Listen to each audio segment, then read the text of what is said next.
Drop something, moron.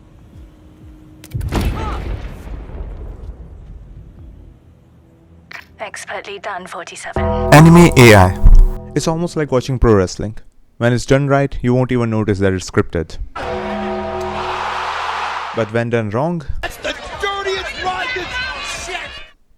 yeah. So, ladies and gentlemen, this is your game dev speaking, and today let's see how a great anime AI is formed. First of all, every enemy is different. Obviously, enemies in Call of Duties are different than enemies in, say, Hitman, but their end goal is same. And no, it's not being an obstacle to the player or stop player from progressing. It's to provide a nice experience when players finally beat it. Yeah, we don't talk about that. No. Anyway, so what makes an anime AI feel natural? Simple. Make it human, but not really. I just heard what I said and realized it doesn't make any sense. Okay, let me explain. Here we have a guard that's just patrolling this area. He keeps patrolling and then he sees the player and then moves towards them. And if he doesn't see us again, he assumes that it was probably just wind and then goes back to patrolling. That's absolutely stupid. And yet, it works. It's paradoxical, and yet, it works. Why? Why does it work despite not making any sense? Because it's fun. That's why.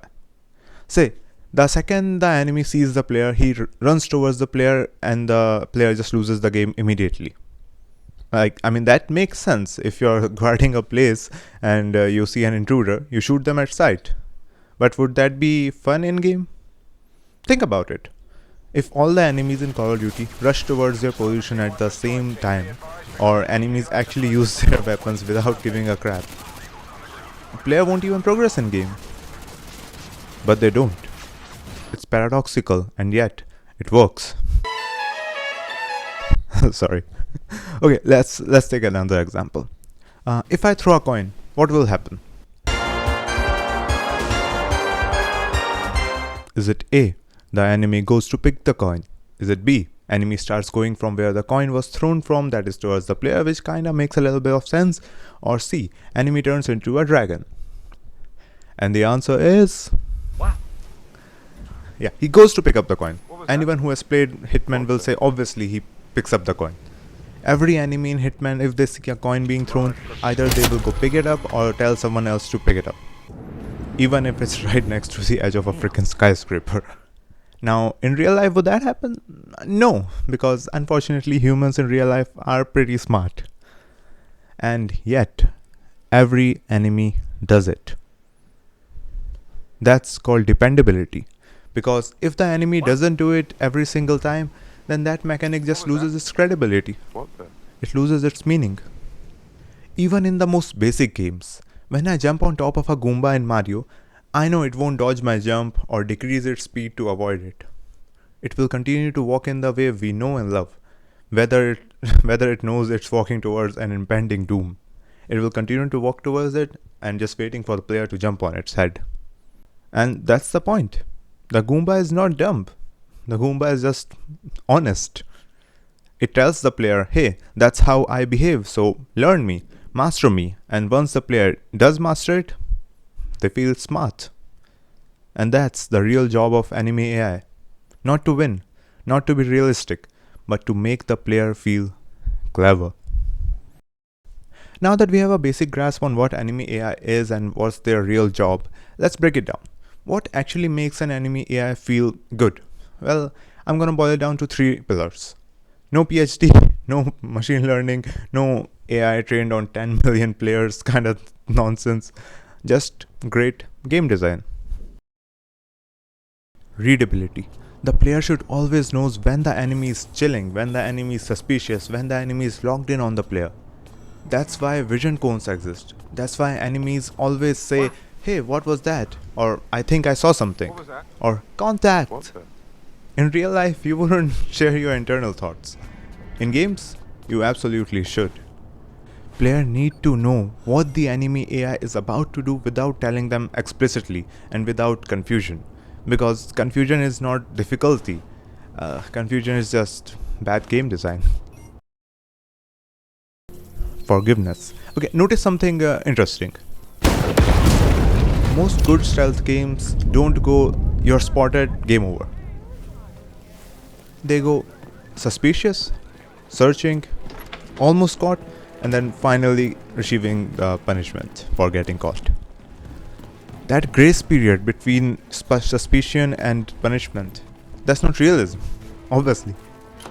That's respect. The game gives the player time to react, adapt, improvise. And when they finally escape at the last second, that dopamine hit, that's the money shot. The third pillar, consistency. Enemies must be predictable, not easy, not to be confused with being easy. They should be predictable. There is a huge difference between the two. Predictable means same inputs gives out same outputs. Same mistakes will give out same punishments. Same trick will give the same result. That's why the Hitman coin always works. That's why the guards always investigate sounds. That's why Goombas never evolve mid-level and start doing frickin' parkour. If AI starts freestyling, the player stops trusting the game. And once the trust is gone, it's game over. So, how do games actually build this? Now we get into the real tech nerd stuff. But don't worry, I'm gonna keep it as simple as possible. Most enemy AIs you have ever played against is built on one of these. Either a finite state machine, FSM, or behavior trees. Or it can be a hybrid of both of them, and no, they are not complicated. In fact, if you already understand the patrol, chase, search, and then return back to patrol, congratulations, you already understand how enemy AI works. FSM, the finite state machine. Finite state machines are pretty simple. Enemy is in one of the state at a time. They are either patrolling, or they are chasing, or they are attacking the player, or they are searching. Triggers moves it between states. It's pretty simple. FSM is pretty simple. It's pretty cheap on your computer, and it's perfect for small games and also for beginners. But once things get complex, yeah, it gets ugly real fast. Behavior trees. This is the industry favorite, the industry standard. Behavior trees goes like this.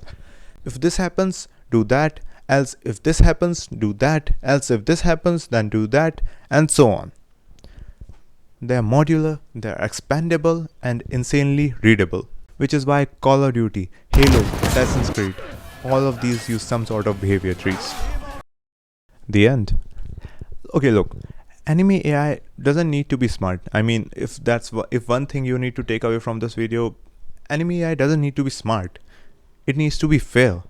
It needs to be understandable to the player, and it needs to be slightly dumb on purpose.